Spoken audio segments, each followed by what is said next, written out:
Hello friends, ಎಲ್ಲರಿಗೂ ನಮಸ್ಕಾರ. ರೇಖಾ ಅಡುಗೆ ಚಾನಲ್ಗೆ ಸ್ವಾಗತ.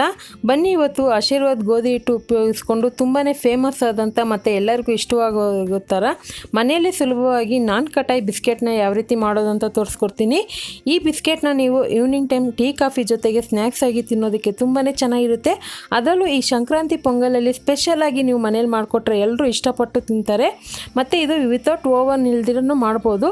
ಸೊ ಇದು ಯಾವ ರೀತಿ ಮಾಡೋದು, ಇದಕ್ಕೆ ಬೇಕಾಗುವ ಇಂಗ್ರೀಡಿಯೆಂಟ್ಸು ನಾನಿವತ್ತು ಆಶೀರ್ವಾದ್ ಸುಪೀರಿಯರ್ MP ಆಟ ಯೂಸ್ ಮಾಡ್ತಾ ಇದ್ದೀನಿ.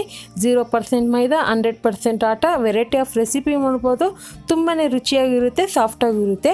ಇದಕ್ಕೆ ಬೇಕಾಗುವ ಇಂಗ್ರೀಡಿಯೆಂಟ್ಸು ಇಲ್ಲಿ ನಾನು ಕಪ್ ಮೆಜರ್ಮೆಂಟಲ್ಲಿ 1 ಕಪ್ ಆಗೋಷ್ಟು ಗೋಧಿ ಹಿಟ್ಟು ಯೂಸ್ ಮಾಡ್ತಾ ಇದ್ದೀನಿ. 1 ಕಪ್ ಕರೆಕ್ಟಾಗಿ ತಗೋಬೇಕಲ್ತೆ ನೀವು. ಸೊ ಹಿಟ್ಟು ನೋಡ್ತಾ ಇರ್ಬೋದು, ಪ್ಯೂರ್ ವೀಟ್ ಕಲರಲ್ಲೇ ಇದೆ. ಹಾಗೆ ಇದಕ್ಕೆ ಒಂದು ಅರ್ಧ ಕಪ್ ಆಗೋಷ್ಟು ಕಡಲೆ ಹಿಟ್ಟು, ಅರ್ಧ ಕಪ್ ಆಗೋಷ್ಟು ಸಕ್ಕರೆನ ಪೌಡ್ರ್ ಮಾಡಿ ಇಟ್ಕೊಂಡಿದ್ದೀನಿ. ಸುಮಾರು ಇದು ಒಂದು 80 ಗ್ರಾಮ್ ಬರುತ್ತೆ. ಮತ್ತು ಏಲಕ್ಕಿ ಪುಡಿ ಒಂದು ಅರ್ಧ tea spoon, baking powder 1 tea spoon, ಇದು ಕೇಕಿಗೆ ಯೂಸ್ ಮಾಡ್ತಾರಲ್ಲ ಬೇಕಿಂಗ್ ಪೌಡರ್ ಅದು. ಅರ್ಧ ಕಪ್ ಆಗೋಷ್ಟು ತುಪ್ಪ ಬೇಕಾಗುತ್ತೆ. ಇಲ್ಲಿ ತುಪ್ಪ ಬದಲು ನೀವು ಬಟರು ಯೂಸ್ ಮಾಡ್ಕೋಬೋದು. ಮತ್ತು ಪಿಸ್ತಾ ತೆಗೆದಿಟ್ಕೊಂಡಿದ್ದೀನಿ ಗಾರ್ನಿಷ್ಗೆ. ಒಂದು 2 ಟೇಬಲ್ ಸ್ಪೂನು ಹಾಲು ತೆಗೆದಿಟ್ಕೊಂಡಿದ್ದೀನಿ. ಈಗ ಯಾವ ರೀತಿ ಮಾಡೋದಂತ ನೋಡೋಣ. ಮೊದಲಿಗೆ ನಾನು ಇವತ್ತು ಓವನ್ ಯೂಸ್ ಮಾಡ್ತಾಯಿಲ್ಲ, ವಿತೌಟ್ ಓವನು. ಸೊ ಅದಕ್ಕೆ ಸ್ಟವ್ ಮೇಲೆ ಈ ಥರ ಒಂದು ಕಡಾಯಿ ಇಟ್ಕೊಂಡಿದ್ದೀನಿ. ನೀವು ಅಗಲವಾಗಿರುವಂಥ ಪಾತ್ರೆನೂ ಯೂಸ್ ಮಾಡ್ಕೋಬೋದು.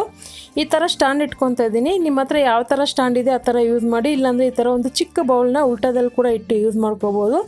ಈಗ ಇದನ್ನು ಮುಚ್ಚಿ 10 ನಿಮಿಷ ಫ್ರೀ ಹೀಟ್ ಮಾಡ್ಕೊತೀನಿ, ಅಂದರೆ ಲೋ ಫ್ಲೇಮಲ್ಲಿ ಇಟ್ಕೊಳ್ಳಿ. ಬನ್ನಿ ಇವಾಗ ಇದು ಹಿಟ್ಟು ಕಲಿಸೋದು ನೋಡೋಣ. ಮೊದಲಿಗೆ ಒಂದು ಬೌಲ್ಗೆ ನಾನು ಅರ್ಧ ಕಪ್ ತುಪ್ಪ ಹಾಕ್ಕೊತಾ ಇದ್ದೀನಿ. ಇಲ್ಲಿ ತುಪ್ಪ ಬದಲು ಬಟರ್ ಕೂಡ ಯೂಸ್ ಮಾಡ್ಕೊಬೋದು. ಮತ್ತು ಅರ್ಧ ಕಪ್ ಆಗೋಷ್ಟು ಸಕ್ಕರೆ ಪೌಡರ್ ಇದು ಹಾಕ್ಕೊಂಡು ಈ ಥರ ವಿಕ್ಸಿ ಇರುತ್ತಲ್ಲ ಇದರಲ್ಲಿ ಚೆನ್ನಾಗಿ ಬೀಟ್ ಮಾಡ್ಕೋಬೇಕು. ಮಿನಿಮಮ್ ಆದರೂ ಒಂದು 5ರಿಂದ 6 ನಿಮಿಷ, ಒಂದು 7 ನಿಮಿಷ ಆದ್ರೂ ಪರವಾಗಿಲ್ಲ, ಎಕ್ಸ್ಟ್ರಾ ಆದ್ರೂ ಪರವಾಗಿಲ್ಲ. ಚೆನ್ನಾಗಿ ಬೀಟ್ ಮಾಡ್ಕೊಳ್ಳಿ. ಇದು ಫುಲ್ಲು ಫ್ಲಫಿಯಾಗಿ ಬರುತ್ತೆ. ಸೊ ವಿಪ್ಪಿಂಗ್ ಕ್ರೀಮ್ ಯಾವ ರೀತಿ ಬರುತ್ತೋ ಆ ರೀತಿ ಬರುತ್ತೆ ಇದು. ಸೊ ಇದನ್ನು ಚೆನ್ನಾಗಿ ಮಿಕ್ಸ್ ಮಾಡಬೇಕು. ನೆನಪಿಲ್ಲಿ ಒಂದು 5ರಿಂದ 6 ನಿಮಿಷ ಮಾಡಲೇಬೇಕು. ಇವಾಗ ನೋಡ್ತಾ ಇರ್ಬೋದು, ಚೆನ್ನಾಗಿ ವಿಪ್ಪಿಂಗ್ ಕ್ರೀಮ್ ಥರ ಬಂದಿದೆ. ನಾನು ಇದು ಮಾಡೋದಕ್ಕೆ ಸುಮಾರು ಒಂದು 6ರಿಂದ 7 ನಿಮಿಷ ತಗೊಂಡಿದ್ದು. ಈಗ ಇದು ರೆಡಿಯಾಗಿದೆ. ಇವಾಗ ಇದಕ್ಕೆ ಬೇಕಿಂಗ್ ಪೌಡರ್ ಹಾಕ್ಕೊತಾ ಇದ್ದೀನಿ. ಇದಕ್ಕೆ ಮೇನ್ ಇಂಗ್ರೀಡಿಯೆಂಟ್ಸ್ ಬೇಕಿಂಗ್ ಪೌಡರು ಎಲ್ಲ ನಾರ್ಮಲ್ ಸ್ಟೋರ್ಗಳಲ್ಲೂ ಸಿಗುತ್ತೆ. ಇದು ಫ್ಲೇವರ್ಗೋಸ್ಕರ ಏಲಕ್ಕಿ ಪುಡಿ ಹಾಕ್ಕೊಂಡಿದ್ದೀನಿ. ಇದೆಲ್ಲ ಹಾಕ್ಕೊಂಡು ಚೆನ್ನಾಗಿ ಒಂದು 30 ಸೆಕೆಂಡ್ ಮಿಕ್ಸ್ ಮಾಡ್ಕೊಳ್ಳೋಣ. ಈಗ ನಾನು ಪ್ಯಾಕೆಟ್ನ ಓಪನ್ ಮಾಡ್ಕೊತಾ ಇದ್ದೀನಿ. ಸೊ ಇವಾಗ ನೋಡ್ತಾ ಇರ್ಬೋದು, ಆಶೀರ್ವಾದ್ ಗೋಧಿ ಹಿಟ್ಟು ಎಷ್ಟು ಪ್ಯೂರ್ ವೀಟ್ ಕಲರಲ್ಲೇ ಇದೆ ಅಂತ. ತುಂಬಾ ಚೆನ್ನಾಗಿರುತ್ತೆ. ವೆರೈಟಿ ಆಫ್ ರೆಸಿಪಿಗಳನ್ನು ಮಾಡ್ಬೋದು. ಈಗ ನಾನು ಕಪ್ಪಲ್ಲಿ ತೆಲ್ ತೊಗೊಂಡಿದ್ದೀನಲ್ವ, ಅದಕ್ಕೋಸ್ಕರ 1 ಕಪ್ ಬೇಕಾಗುತ್ತೆ. ಇದನ್ನು ಮತ್ತೆ ನೀವು ಏರ್ ಟೈಟ್ ಮಾಡಿ ಒಂದು ಬಾಕ್ಸಲ್ಲಿ ಹಾಕಿಟ್ಕೊಂಡ್ರೆ ತುಂಬ ದಿವಸ ಬಾಳ್ಕೆನೂ ಬರುತ್ತೆ ಹಿಟ್ಟು. ಈಗ ನಾನು 1 ಕಪ್ ಆಗೋಷ್ಟು ಹಾಕ್ಕೊತಾ ಇದ್ದೀನಿ. ಜಾಸ್ತಿ ಪ್ರೆಸ್ ಮಾಡಿ ಹಾಕೊಳ್ಳೋಕೆ ಹೋಗಬೇಡಿ ಹಿಟ್ಟನ್ನ. ಈಗ ಇದಕ್ಕೆ ಅರ್ಧ ಕಪ್ ಆಗೋಷ್ಟು ಬೋಂಡಾ ಬಜ್ಜಿಗೆ ಯೂಸ್ ಮಾಡಿರೋಂಥ ಕಡಲೆ ಹಿಟ್ಟು ಹಾಕ್ಕೊತಾ ಇದ್ದೀನಿ. ನೆನಪಿರಲಿ, ಬೋಂಡಾ ಬಜ್ಜಿಗೆ ಯೂಸ್ ಮಾಡೋವಂಥ ಕಡಲೆ ಹಿಟ್ಟು. ಈಗ ಇದನ್ನೆಲ್ಲ ಚೆನ್ನಾಗಿ ಮಿಕ್ಸ್ ಮಾಡ್ಕೊಳ್ಳೋಣ. ನೆನಪಿರಲಿ, ಇದಕ್ಕೆ ಇನ್ನೂ ಒಂದು ಪಾಯಿಂಟ್ ಏನಂದರೆ, ನೀರೆಲ್ಲ ಮಿಕ್ಸ್ ಮಾಡೋಕ್ಕೆ ಹೋಗಬೇಡಿ. ನೀರು ಹಾಲು ಇದಕ್ಕೆ ಬೇಕಾಗೋದಿಲ್ಲ. ಮೇನ್ ತುಪ್ಪ ಸಕ್ಕರೆನೇ. ಚೆನ್ನಾಗಿ ನೀವು ಎಷ್ಟು ಬೀಟ್ ಮಾಡ್ತೀರೋ ಅಷ್ಟು ಫ್ಲಫಿಯಾಗಿ ಬರುತ್ತೆ ಇದು ಹಿಟ್ಟು. ನೋಡಿ ಇವಾಗ ಸಾಫ್ಟಾಗಿ ಕಲಿಸ್ಕೊತಾ ಇದ್ದೀನಿ. ಟೆಕ್ಸ್ಚರ್ ಅಂತೂ ತುಂಬಾ ಚೆನ್ನಾಗಿರುತ್ತೆ. ಇದು ಕಲಿಸೋದಕ್ಕೂ ಸಾಫ್ಟಾಗಿ ಚೆನ್ನಾಗಿರುತ್ತೆ. ಯಾವುದೇ ರೀತಿ ಕ್ರ್ಯಾಕ್ ಕೂಡ ಬೀಳೋದಿಲ್ಲ ಇದು ಹಿಟ್ಟು ಕಲಿಸೋವಾಗ. ತುಂಬಾ ಚೆನ್ನಾಗಿರುತ್ತೆ. ಆದಷ್ಟು ಸಾಫ್ಟಾಗಿ ಕಲಿಸ್ಕೊಳ್ಳಿ. ನಿಮ್ಗೇನಾದರೂ ಬೈ ಚಾನ್ಸ್ ಟೈಟ್ ಅನಿಸಿದ್ರೆ ಇನ್ನೊಂದು ಸ್ವಲ್ಪ ತುಪ್ಪ ಹಾಕ್ಕೋಬೋದು. ಇವಾಗ ನೋಡಿ ಟೆಕ್ಸ್ಚರ್ ನೋಡಿ ಎಷ್ಟು ಚೆನ್ನಾಗಿದೆ. ಹಿಟ್ಟನ್ನು ಸಾಫ್ಟಾಗಿ ಉಂಡೆ ಮಾಡ್ಕೋಬೇಕು. ಟೈಟಾಗಿ ಬಿಗಿ ಹಿಡಿದು ಟೈಟ್ ಮಾಡೋಕ್ಕೆ ಹೋಗಬೇಡಿ. ನಿಮ್ಗೆ ಯಾವ ಸೈಜಿಗೆ ಬೇಕೋ ಬಿಸ್ಕೆಟು ಆ ಸೈಜ್ಗೆ ಉಂಡೆ ಮಾಡಿಕೊಂಡು ಜಸ್ಟ್ ಲೈಟಾಗಿ ಪ್ರೆಸ್ ಕೊಡಿ. ಇದನ್ನು ನೀವು ಯಾವ ಥರ ಬೇಕಾದನ್ನು ಮಾಡ್ಕೋಬೋದು.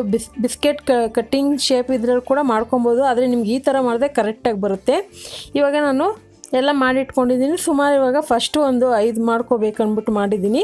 ಈಗ ನಾನು ಈ ಥರ ಸ್ಟೀಲ್ ಪ್ಲೇಟಿಗೆ ಸಿಲ್ವರ್ ಫಾಯಿಲ್ ಪೇಪರ್ ಸಿಗುತ್ತಲ್ಲ ಅದನ್ನು ಯೂಸ್ ಮಾಡ್ತಾಯಿದ್ದೀನಿ. ಅದಿಲ್ಲಾಂದರೆ ನೀವು ಪ್ಲೇಟ್ ಮೇಲೆ ಒಂದು ಸ್ವಲ್ಪ ತುಪ್ಪ ಹಚ್ಬಿಟ್ಟು ಅದ್ರ ಮೇಲೆ ಹಿಟ್ಟನ್ನು ಉದುರಿಸ್ಬಿಟ್ಟು ಯೂಸ್ ಮಾಡ್ಕೊಳ್ಳಿ.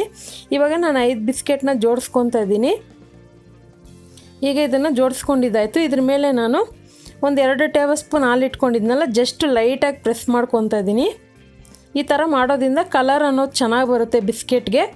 ಈಗ ಗಾರ್ನಿಷ್ಗೋಸ್ಕರ ನಾನು ಪಿಸ್ತಾ ಯೂಸ್ ಮಾಡ್ತಾಯಿದ್ದೀನಿ. ನೀವು ಬೇಕಂದರೆ ಬಾದಾಮಿ, ಗೋಡಂಬಿ ಏನಾದರೂ ಯೂಸ್ ಮಾಡ್ಕೋಬೋದು. ದ್ರಾಕ್ಷಿ ಕೂಡ ಇಟ್ಕೊಬೋದು.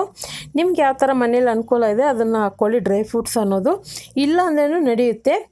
ಈಗ ಇದನ್ನು ನಾವು ಕಡಾಯಿಗೆ ಇಟ್ಕೊಳ್ಳೋಣ. ನೋಡಿ 10 ನಿಮಿಷ ಬಿಸಿ ಮಾಡ್ಕೊಂಡಿದ್ದೆ ಕಡಾಯಿ.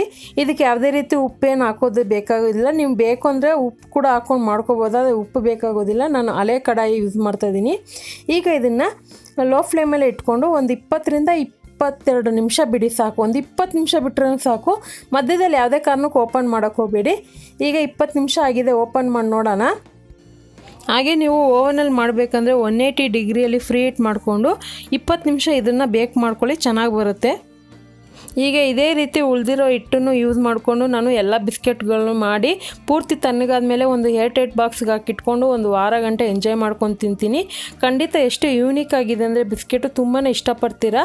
ಇದೇ ಟೆಕ್ಸ್ಚರ್ ಬರಬೇಕಂದ್ರೆ ನೀವು ಸಹ ಹಿಟ್ಟನ್ನ ಯಾವುದೇ ರೀತಿ ಟೈಟಾಗಿ ಕಲ್ಸೋಕೆ ಹೋಗಬೇಡಿ, ಸಾಫ್ಟಾಗಿ ಕಲಿಸ್ಕೊಳ್ಳಿ. ಮತ್ತು ನೀವು ಸಹ ಆಶೀರ್ವಾದ್ ಗೋಧಿ ಹಿಟ್ಟು ಉಪಯೋಗಿಸ್ಕೊಂಡು ವೆರೈಟಿ ಆಫ್ ರೆಸಿಪಿನ ಮಾಡಿ ನಿಮ್ಮ ಅನಿಸಿಕೆನ ನಮಗೆ ಕಮೆಂಟ್ ಮೂಲಕ ತಿಳಿಸಿ. ಹಾಗೆ ಆಶೀರ್ವಾದ್ ಪ್ರಾಡಕ್ಟ್ನ ನೀವು ಪರ್ಚೇಸ್ ಮಾಡಬೇಕಂದ್ರೆ ಅದರ ಲಿಂಕ್ ಕೆಳಗಡೆ ಡಿಸ್ಕ್ರಿಪ್ಷನಲ್ಲಿ ಕೊಟ್ಟಿರ್ತೀನಿ. ಲಿಂಕ್ನ ಕ್ಲಿಕ್ ಮಾಡಿ ನೀವು ಪರ್ಚೇಸ್ ಮಾಡ್ಕೊಳ್ಳಿ, ಅಥವಾ ನಿಮ್ಮ ಅಕ್ಕಪಕ್ಕ ಅಂಗಡಿಗಳಲ್ಲಿ ಕೂಡ ತಗೋಬೋದು.